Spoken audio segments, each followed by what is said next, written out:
Once there was a merchant who lived with his daughter. His daughter's name was Beauty.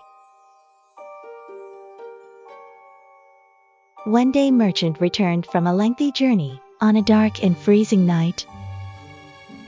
Lost and desperate, he stumbled upon a castle. To his surprise, the door was open, and he entered. "Hello, hello," he called out, but there was no response. Inside, a warm fire was blazing in the fireplace, and delicious food was set on the table. Hungry and grateful, he began to eat, hoping to meet the owner of the castle to express his thanks. After satisfying his hunger, he relaxed on a comfortable couch. With a big yawn, he quickly drifted into a peaceful sleep. He awoke to the morning light and called out again, "Hello, hello," but received no response. Stepping into the garden, he was greeted by sunshine and warmth despite it being winter outside the castle. The garden was adorned with flowers in every direction.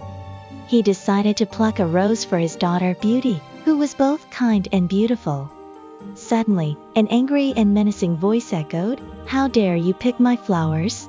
You stayed in my castle last night, and this is how you thank me?" The merchant turned around and there stood a big, ugly and frightening beast with big sharp teeth and a hairy face. "What will you do to make amends for taking my rose?" inquired the beast. The merchant, feeling scared, replied, "I picked it for my lovely daughter Beauty, and I didn't think anyone would mind." The beast remained angry, stating, "That is no excuse. I sincerely apologize," pleaded the merchant. "Bring your daughter here, and I might consider forgiving you," declared the beast. The merchant hurried home and explained the situation to Beauty. Without hesitation, she said, "Of course, I will come back with you, father." Returning to the castle, they entered the room where the merchant had spent the night. A warm fire burned in the fireplace, and delicious food adorned the table just like before. As they enjoyed their meal, heavy footsteps approached. The ugly beast entered the room, causing Beauty to feel frightened. Despite her fear, she managed to smile and greet, "Good evening, beast." The beast smiled back and said, "Good evening. You must be Beauty." Then the beast said to the merchant, "Your daughter is so beautiful that she lights up my old castle. Please let her stay here for a while. She will be very safe here." That night in her cozy bed, Beauty had a funny dream about a talking clock and a candlestick that said, "Hello." She even dreamt that there was a nice teapot lady who was kind to her. Then in her dream, she thought she heard the teapot lady say, "Beauty, you are loved by a handsome prince. Try to find him, and you will be very happy together." When Beauty woke up, she laughed when she remembered the talking clock and the kind teapot. That evening, after supper, the beast came into the room.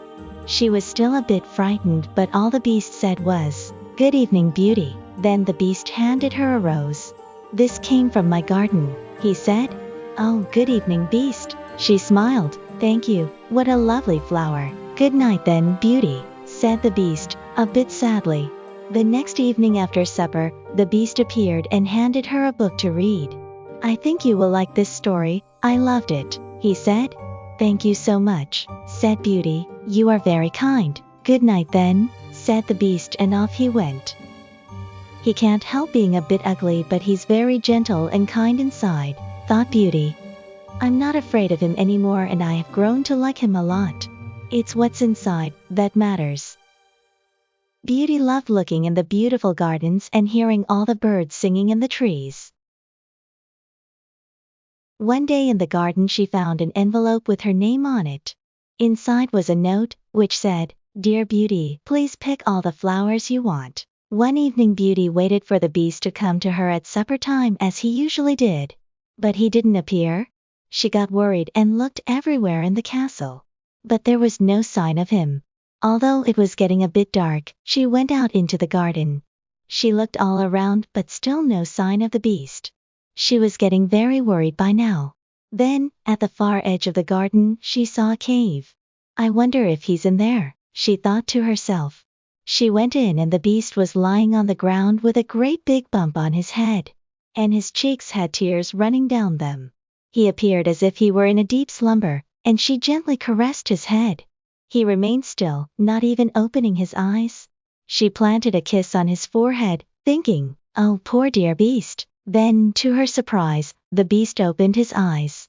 "Ooh, I must have bumped my head coming into the cave," uttered the beast. "I do love you after all," confessed Beauty. Overjoyed, the beast asked, "Oh, Beauty, will you marry me?" To which she happily responded, "Yes, dear beast." In an instant, the cave was bathed in a beautiful light.